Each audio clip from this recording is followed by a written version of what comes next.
Here or? Here, Yeah. in Pittsburgh, and just excited overall, man. Feel good. What is so exciting? It's August. You know, it's here now. It's a little harder to get the juices flowing in January and February because it feels so far away. But now it's like it's here. It's right around the corner.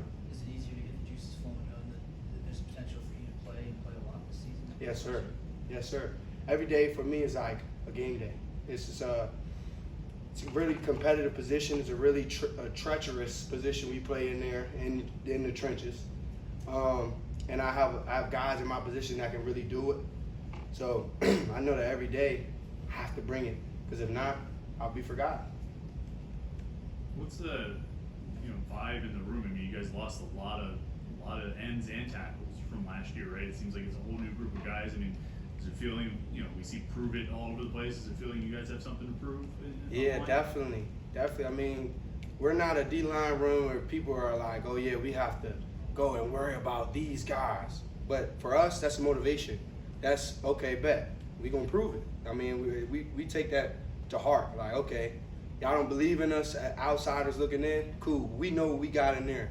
And as compared to last year, I mean, the energy is definitely different, but I love it. I feel like it's more upbeat, more positive, a lot more laughing, but not to the point where we're not focused on our work. I feel as though everybody's locked in to the point where we can have those little moments where we, bounce a joke off each other, because we love each other at the end of the day. Why do you think the vibe is different this year? It's a great question. I would say vibe's probably a little different this year because, I mean, it's hard to look around it. We went 3-9 last year. You know what I mean? We know we have to have a different mentality, because the definition of insanity is doing the same thing and expecting a different result. So we know that we can't have the same mentality we had going into last year, going last camp. You know what I mean? We have to have a whole different vibe to us, because we don't want to end up how, last year. What type of energy are you trying to bring to that room? Positive. I'm a juice guy, you know what I mean? Like every day, sometimes I'll come out and I'm yelling, I might sound a little belligerent, whatever the case may be, but that's just me getting myself and my teammates going, because that's just who I am. Like I'm a loud guy. I'm trying to be more vocal. This is my second year, and I'm trying to fit in those positions to whereas, the seniors are, of course, our main leaders, but, be able to be a good follower to the leader and say, okay, look, y'all heard what he said, let's go. Those sort of vibes right there. What's that transition like, going from you were a leader in high school, follower last year, and now you're kind of a more vocal follower this year? What's that transition like? It's humbling.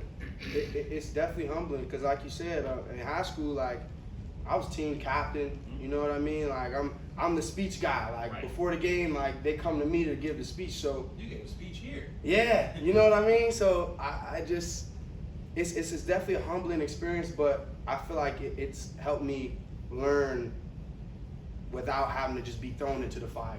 I had a year to see, okay, what are the leaders doing right? What are the leaders not doing right? And how can I, when I step in a position, be a better leader than maybe what we had last year? Because all honesty, it starts with leadership. You know what I mean? So just, it's a humbling experience, but I loved it. Well, let's follow up on that. What did you feel like last year's leaders did right, didn't do right? So it starts with the little things. You know what I mean? It starts with, like I said, like in January, not enough probably vocal, hey, like if coach is up there talking and Coach Stack is describing something to us, there might be a little too much chatter, and you might look back and see a senior talking, and that sort of thing we can't have. Attention to detail, like people lining up on the line, behind the line. It sounds so small, but it's a game of inches. Little things like that really matter. They add up. So I just feel like we weren't, as a leadership group last year, we weren't focused enough on the little things, and we kind of just expected it to be another winning Narduzzi season. You know what I mean? Instead of having to go attack it every day. Coach Narduzzi pointed at you as one of the standouts from the scrimmage this weekend. What were you trying to show out there at the scrimmage? Honestly, I'm trying to earn trust. I'm trying to show that I know I'm doing exactly what I'm doing. I can do it at a high level over and over and over and over. Consistency is how I earn trust every day. I pride myself on not being a loaf guy. If y'all know what that means, a loaf, lack of finish, not running to the ball. So just little things like that, making sure I'm aligned right every play, making sure I do my job every single play so I can earn that trust to gain more playing time. Desmond said you guys kind of brought a lot of blitzes that you hadn't done before. Were you guys bringing the pressure on Saturday? Yeah.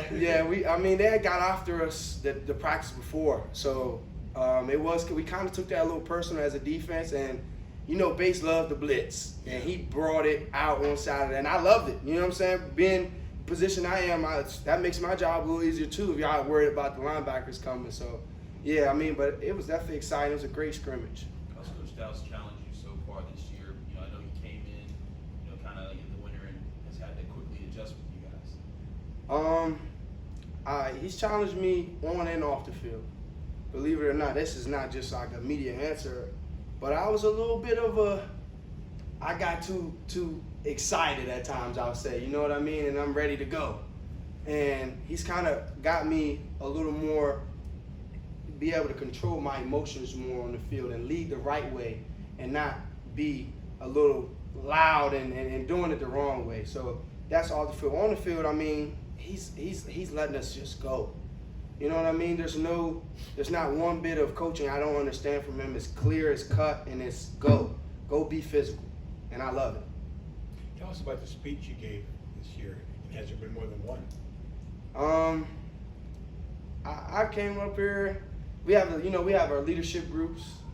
So me personally, I take pride in that, talking in front of the whole team. Like, as a redshirt freshman, I don't get to do that very often. So I came up here and gave them everything I had for the leadership. We have the quiet times. Often I read out a quote and say what the quote means to me, but I take pride in that because a lot of places they don't do stuff like that. You know what I mean? There's not that personal. Well, quiet time and leadership groups, that stuff, yeah, it's relevant to football, but it's relevant to life as well.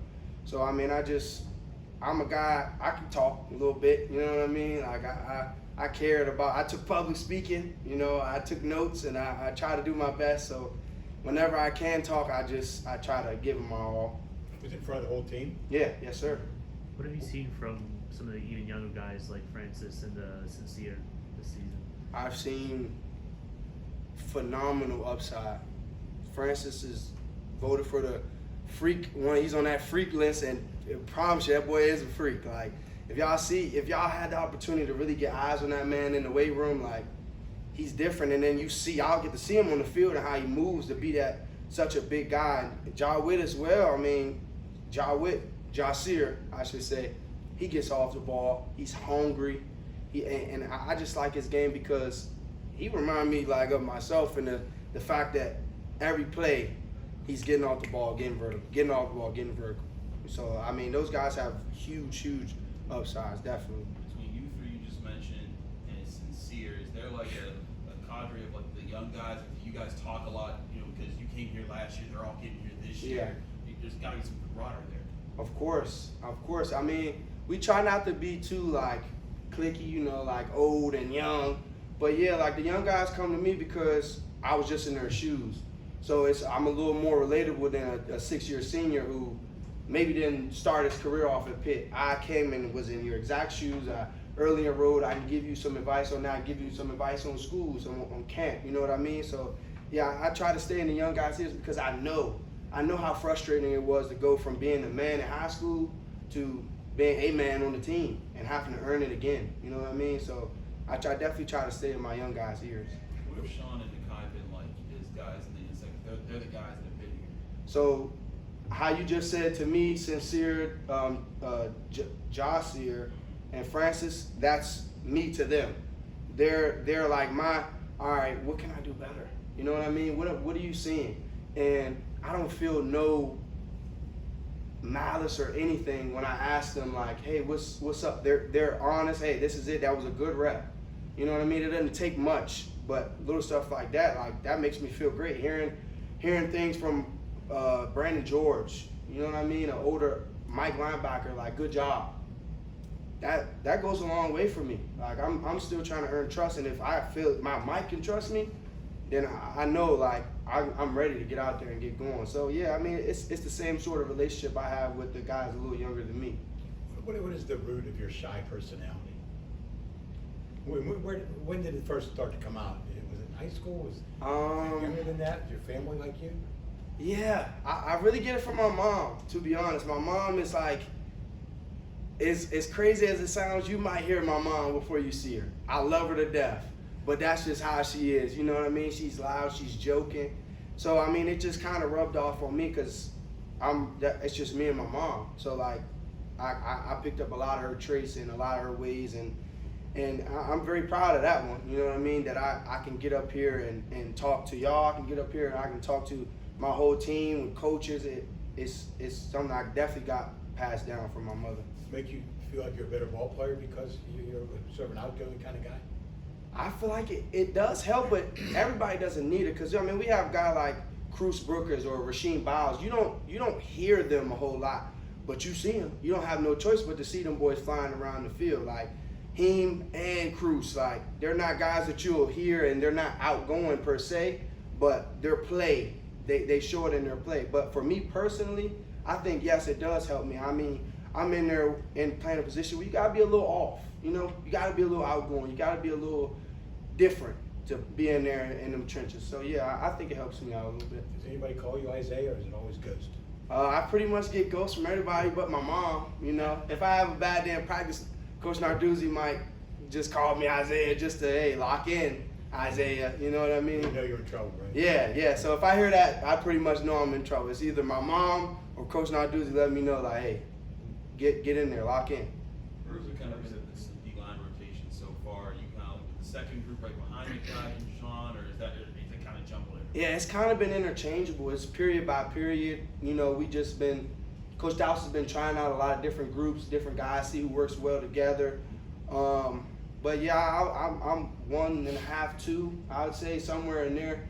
I'm definitely should be in the rotation this year as long as I keep doing what I'm supposed to do. Where did the nickname come from? Well, I told the story in my when I first early enrolled. I was a light-skinned kid, and I was playing on a team full of like darker kids, and it looked like I just had like a white sheet over me like a ghost. So they just started calling me Ghost.